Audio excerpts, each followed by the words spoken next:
No vamos a hablar de si te mira mucho, no vamos a hablar de si te sonríe o de si responde rápido los mensajes. Esas cosas las conoces, y ya sabes que no son suficientes para saber nada con certeza. Lo que vamos a ver son 5 respuestas físicas que el cuerpo produce de forma completamente automática cuando hay atracción y que resultan extraordinariamente difíciles de suprimir, incluso cuando alguien está intentando activamente no mostrar lo que siente. Señales que no dependen de la personalidad de nadie, que no varían según si alguien es reservado o expresivo, que funcionan igual en todo el mundo porque no las controla la mente, las controla la biología. En este video vamos a ver exactamente cuáles son esas 5 señales, con el mecanismo biológico y neurológico detrás de cada una, con la explicación de por qué ocurren de forma automática cuando hay atracción y por qué son tan difíciles de suprimir conscientemente, y con la precisión suficiente para distinguirlas de señales superficialmente similares que no indican lo mismo, porque la diferencia entre leer correctamente una señal y leerla incorrectamente no es menor. Determina cómo te mueves en el mundo social con las personas que te importan. Hay una razón específica por la que las señales que vamos a ver hoy son más fiables que cualquier comportamiento voluntario. La atracción activa el sistema nervioso autónomo. El sistema nervioso autónomo es el conjunto de mecanismos fisiológicos que regulan las funciones corporales que ocurren sin control voluntario: la frecuencia cardíaca, la dilatación de las pupilas, la temperatura de la piel, la sudoración, el tono muscular facial, la dirección y calidad del movimiento. Esos procesos no están bajo el control de la mente consciente en el sentido de que no se pueden activar ni desactivar a voluntad de forma consistente. Se pueden suprimir parcialmente con esfuerzo sostenido en algunos casos, pero ese esfuerzo de supresión produce sus propias señales que son igualmente legibles para quien sabe qué buscar. Cuando hay atracción, el sistema nervioso simpático se activa de una manera específica y mensurable. Hay una liberación de norepinefrina que produce cambios fisiológicos en cascada, y esos cambios, porque ocurren en el sistema autónomo,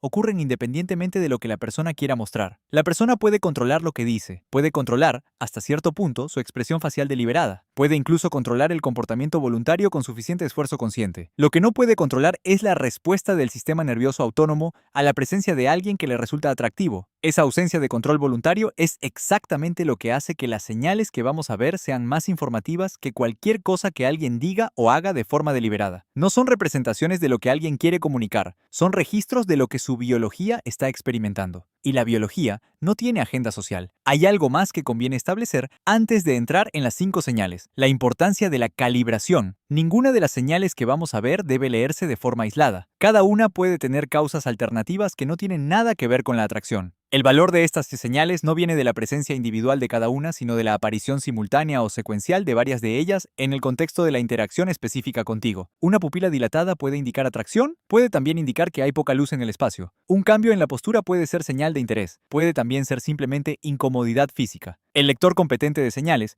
no busca una sola que confirme lo que quiere confirmar, busca el patrón, la constelación de señales que, en conjunto, reduce la ambigüedad hasta un punto en que la interpretación tiene fundamento real. Con esa calibración en mente, vamos a la primera señal. Señal 1. La dilatación pupilar. Esta es la señal más estudiada en la literatura sobre atracción y la más difícil de suprimir conscientemente de las 5. La dilatación de las pupilas. El mecanismo es el siguiente: cuando el sistema nervioso simpático se activa en respuesta a algo que produce interés, excitación o atracción, produce una liberación de norepinefrina que, entre otros efectos, dilata las pupilas a través de la estimulación del músculo dilatador del iris. Ese proceso ocurre en milisegundos, es completamente involuntario y produce un cambio en el tamaño de la pupila que es observable a simple vista en condiciones de iluminación estable. La investigación pionera sobre pupilas y atracción fue realizada por el psicólogo Eckhard Hess en los años 60. Sus experimentos mostraron que las pupilas se dilatan de forma consistente y mensurable cuando las personas observan imágenes o personas que les resultan atractivas, y que esa dilatación ocurre independientemente de si la persona es consciente de la atracción o intenta ocultarla. Pero hay algo en la investigación de Hess que resulta igual de interesante que el efecto en sí: el efecto recíproco. Cuando observamos a alguien con las pupilas dilatadas, nuestro propio sistema nervioso responde a esa señal de forma automática, activando a su vez una respuesta de interés y atracción. Es un mecanismo de retroalimentación social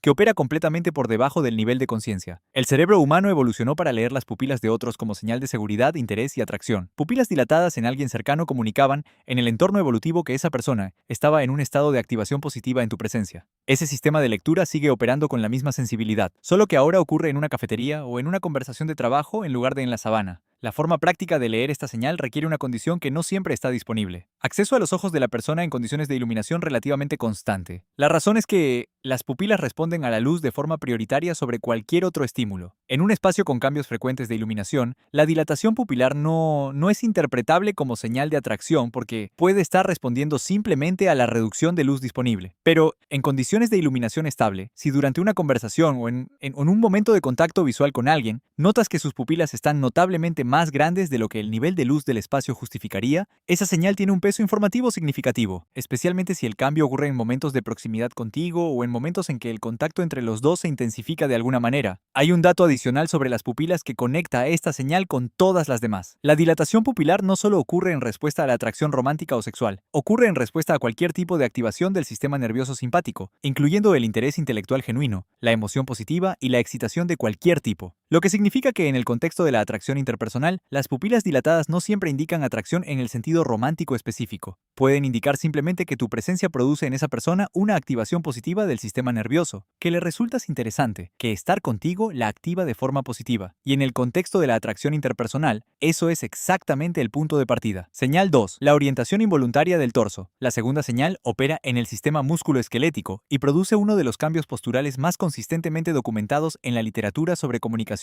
no verbal y atracción. La orientación del torso. Vamos al mecanismo. El cuerpo humano tiene un sistema de orientación espacial que opera de forma continua y en gran parte involuntaria. Ese sistema dirige el cuerpo hacia los estímulos que el sistema nervioso central clasifica como relevantes, positivos o atractivos, y lo aleja de los que clasifica como irrelevantes, negativos o amenazantes. Ese mecanismo tiene una base evolutiva directa. Orientar el cuerpo hacia algo importante prepara el organismo para interactuar con ello. Orientarlo en dirección contraria lo prepara para alejarse. En el contexto de la atracción interpersonal, ese sistema produce un comportamiento postural específico que se puede observar con facilidad si se sabe qué buscar. Cuando alguien siente atracción hacia una persona en su entorno, su torso tiende a orientarse hacia ella, independientemente de lo que el resto del cuerpo esté haciendo. No necesariamente el cuerpo completo. El torso específicamente porque el torso contiene los órganos vitales y su orientación es la señal de protección y apertura más fundamental en el lenguaje corporal humano. Una persona puede estar manteniendo una conversación con alguien más en el grupo mientras sus pies apuntan hacia ti. Puede estar mirando en otra dirección mientras sus hombros están ligeramente rotados hacia donde estás. Puede estar físicamente alejada mientras su torso está abierto en tu dirección. Esas orientaciones parciales, que ocurren sin que la persona sea necesariamente consciente de ellas, son registros del sistema de orientación automática respondiendo a la clasificación de tu presencia como relevante y positiva. Desmond Morris, el zoólogo y etólogo que dedicó décadas al estudio del comportamiento no verbal humano, documentó la orientación del torso como uno de los indicadores más fiables de interés interpersonal precisamente por su carácter involuntario. Hay algo más sobre esta señal que conviene nombrar: la dirección del bloqueo. Cuando hay atracción, el cuerpo no solo se orienta hacia la persona de interés, también tiende a bloquear el espacio entre los dos, los brazos que dejan de cruzarse. El cuerpo que se mueve sutilmente para reducir la distancia entre los dos sin que haya ninguna razón conversacional que lo justifique. Los pies que se colocan de forma que la persona está entre tú y el resto del espacio. Esos micromovimientos de acercamiento y bloqueo son el sistema de orientación ajustando la configuración espacial en la dirección que el sistema nervioso clasifica como deseable, y ocurren completamente por debajo del radar del control voluntario. Señal 3. El cambio en la frecuencia y calidad del parpadeo. La tercera señal es la menos conocida de las 5 y la que produce la mayor sorpresa cuando se explica el mecanismo detrás de ella. El parpadeo, no el contacto visual en sí, que es una señal que la mayoría conoce y que está bajo mayor control voluntario. El parpadeo específicamente. La frecuencia de parpadeo está regulada por el sistema nervioso autónomo y responde a cambios en el estado interno de forma que es difícil de controlar conscientemente de manera sostenida. En condiciones de reposo y sin activación emocional significativa,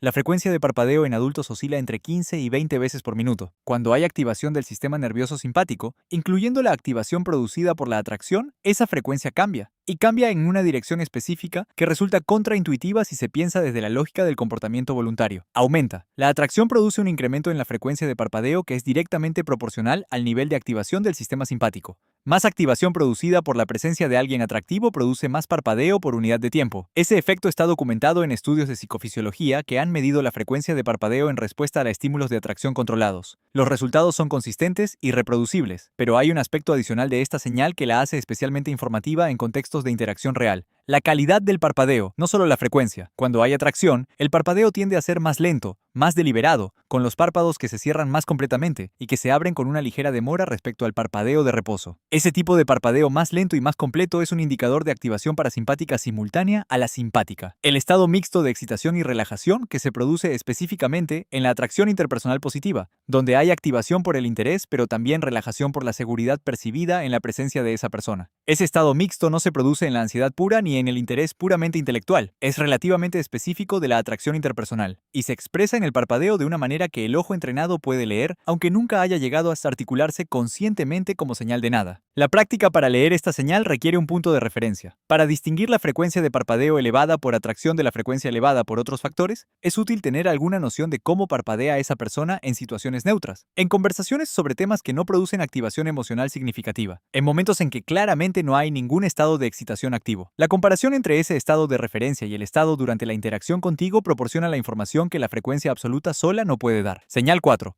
Los cambios en la prosodia vocal. La cuarta señal opera en el registro auditivo y es la que más directamente conecta con algo que todos hemos experimentado de forma intuitiva sin haber podido nombrarlo con precisión. El hecho de que la voz de alguien suena diferente cuando habla contigo que cuando habla con otras personas. No diferente en el sentido de más amable o más educada. Eso es comportamiento voluntario y está bajo control consciente. Diferente en el sentido de cambios en las propiedades acústicas de la voz que ocurren de forma automática en respuesta al estado interno de quien habla. Esos cambios tienen un nombre en la lingüística y la psicoacústica. Cambios prosódicos. La prosodia es el conjunto de propiedades acústicas del habla que van más allá del contenido de las palabras. El tono, la melodía, el ritmo, la velocidad, la calidad de la voz, su riqueza armónica, su textura. Todas esas propiedades están parcialmente bajo control voluntario, pero parcialmente reguladas por el estado emocional interno de forma automática, a través del mismo sistema nervioso autónomo que gobierna las otras señales que hemos visto. Cuando cae atracción, el sistema nervioso produce cambios específicos en la musculatura laríngea y en los patrones respiratorios que modifican las propiedades acústicas de la voz, de formas que son medibles con instrumentos y perceptibles para el oído humano. Los estudios de Susan Hughes y sus colegas en la Universidad de Albright documentaron con precisión estos cambios. Cuando alguien habla con una persona hacia la que siente atracción, su voz tiende a bajar ligeramente en frecuencia fundamental en el caso de los hombres y a volverse más variable en frecuencia en el caso de las mujeres. El rango tonal se amplía, la voz adquiere más calidez, técnicamente más riqueza en los armónicos graves, el ritmo se hace más lento y más deliberado, y hay una reducción en la tensión muscular de la laringe que produce una calidad de voz menos comprimida y más abierta. Pero hay algo específico en la investigación de Hughes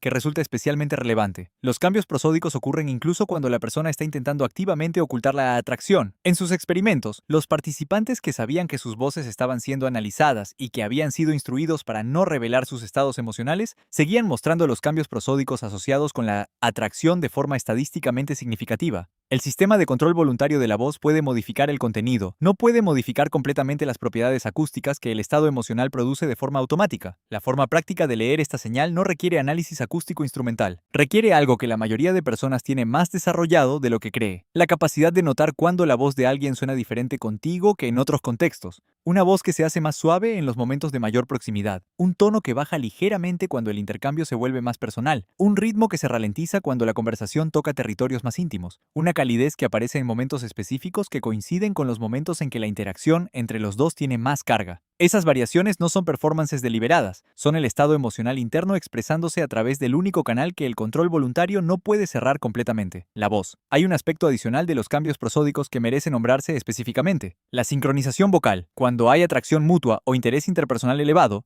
las personas tienden a sincronizar gradualmente sus patrones vocales. El ritmo de habla se aproxima, las melodías de entonación se hacen más similares, los patrones respiratorios que sostienen el habla se sincronizan. Ese proceso de sincronización, que los psicólogos llaman entrainment vocal, ocurre de forma completamente inconsciente y es uno de los indicadores más robustos de que hay algo ocurriendo en el nivel del sistema nervioso que va más allá de la interacción social ordinaria. Si notas que en el transcurso de una conversación tu propio ritmo y tono vocal están empezando a parecerse a los de la otra persona, y que eso ocurre sin ningún esfuerzo deliberado de tu parte, esa sincronización te está dando información sobre el estado del sistema nervioso de los dos. Señal 5. El comportamiento de autocontacto. La quinta señal es la más observable de las 5 en el sentido de que ocurre en el nivel de los gestos visibles, pero es también la más fácilmente mal interpretada si se lee sin el contexto del mecanismo que la produce. El comportamiento de autocontacto. El autocontacto es cualquier gesto en que una parte del cuerpo toca a otra parte del cuerpo de la misma persona. Tocarse el cuello, pasarse los dedos por el cabello, frotarse la mano con el antebrazo, llevarse los dedos a los labios, ajustarse la ropa. Esos gestos tienen en la literatura sobre comportamiento no verbal una historia larga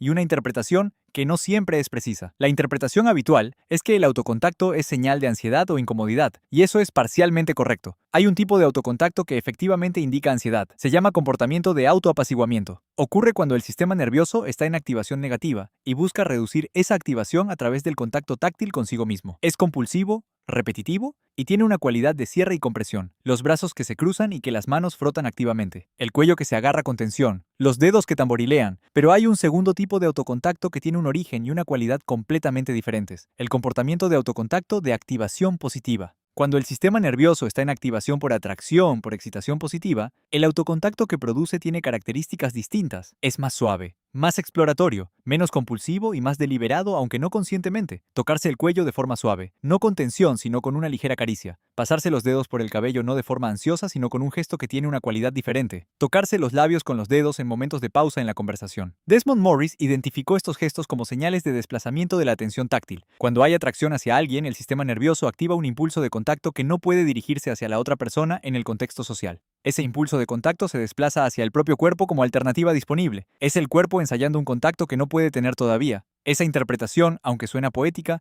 tiene un fundamento en la biología del comportamiento táctil que es completamente consistente con lo que la investigación sobre el sistema táctil y la atracción ha documentado. El sistema táctil está directamente implicado en la respuesta de atracción. La piel tiene receptores que están modulados por los mismos neurotransmisores que regulan el estado de ánimo y la atracción. Y cuando esos receptores están activados por la presencia de alguien atractivo, buscan estimulación. En ausencia de la fuente de estimulación deseada, el autocontacto suave proporciona una versión de esa estimulación que el sistema nervioso procesa como parcialmente satisfactoria. La forma práctica de distinguir el autocontacto de ansiedad del autocontacto de atracción requiere prestar atención a dos variables. La primera es la calidad del gesto. El autocontacto ansioso es tenso, rápido y repetitivo. El autocontacto de atracción es suave, más lento y tiene una cualidad exploradora. La segunda es el contexto temporal. El autocontacto ansioso tiende a aumentar en los momentos en que la conversación produce más presión o incomodidad. El autocontacto de atracción tiende a aumentar en los momentos en que la interacción entre los dos se intensifica positivamente. En los momentos de mayor proximidad física. En los momentos en que algo que dijiste o hiciste produjo una respuesta positiva en la otra persona. Esa correlación entre el aumento del autocontacto y los momentos de mayor intensidad positiva en la interacción es el indicador más informativo de que lo que se está observando es atracción y no ansiedad. Antes de cerrar, conviene ver lo que tienen en común.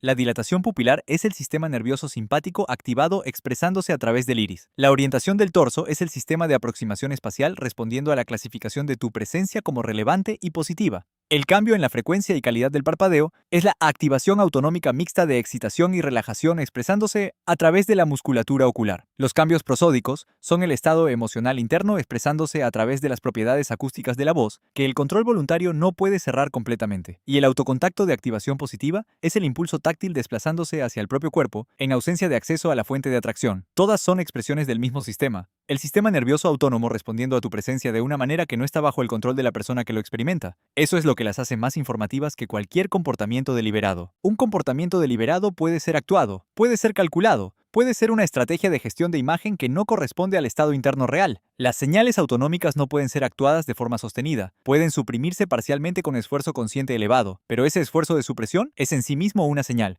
Produce tensión visible, inconsistencia entre diferentes canales de expresión, una calidad de comportamiento que el cerebro social detecta como algo que no termina de cuadrar. El lector competente de estas señales no busca confirmación de lo que quiere ver, busca el patrón coherente que emerge cuando varias señales apuntan en la misma dirección simultáneamente. Una pupila dilatada en un espacio de iluminación estable, combinada con una orientación del torso que se mantiene hacia ti, aunque la conversación se dirija a otros, combinada con una voz que ha cambiado de calidad respecto a cómo suena con otras personas, combinada con un aumento del autocontacto suave en los momentos de mayor proximidad. Ese patrón no tiene muchas interpretaciones alternativas. Hay algo que vale la pena decir sobre estas 5 señales antes de terminar. Saber leerlas no cambia lo que ocurre, no produce atracción donde no la hay, no aumenta la intensidad de la que sí hay. Lo que produce es algo diferente y más valioso. Reduce la ambigüedad en la que la mayoría de personas navega las situaciones de posible atracción interpersonal. La ambigüedad tiene un coste social que rara vez se nombra. Produce que personas con atracción mutua no actúen sobre ella por falta de señales suficientemente claras. Produce que se inviertan recursos emocionales en situaciones donde no hay reciprocidad. Produce que conversaciones que podrían ir hacia algún lugar no vayan a ninguno porque ninguno de los dos tenía suficiente información para tomar la iniciativa. Las señales que hemos visto hoy no eliminan completamente esa ambigüedad. La biología es compleja y ninguna señal individual tiene valor diagnóstico absoluto, pero en conjunto, cuando se leen con la calibración correcta y sin la urgencia de ver lo que se quiere ver, proporcionan un tipo de información que los comportamientos voluntarios no pueden proveer con la misma fiabilidad. Información sobre lo que está ocurriendo en el sistema nervioso de otra persona cuando estás presente. Información que esa persona quizás no ha articulado todavía conscientemente. que quizás no sabe todavía que está comunicando, pero que su biología lleva expresando desde el primer momento en que su sistema nervioso registró tu presencia como algo que merece atención. Eso es lo que las señales autonómicas dicen cuando nadie más está hablando, y ahora sabes escucharlas. Si este video te dio herramientas que no tenías, hay mucho más sobre los mecanismos que gobiernan cómo nos atraemos, cómo nos percibimos y qué ocurre en el sistema nervioso cuando dos personas se encuentran. Todo eso está en el canal. Nos vemos en el siguiente.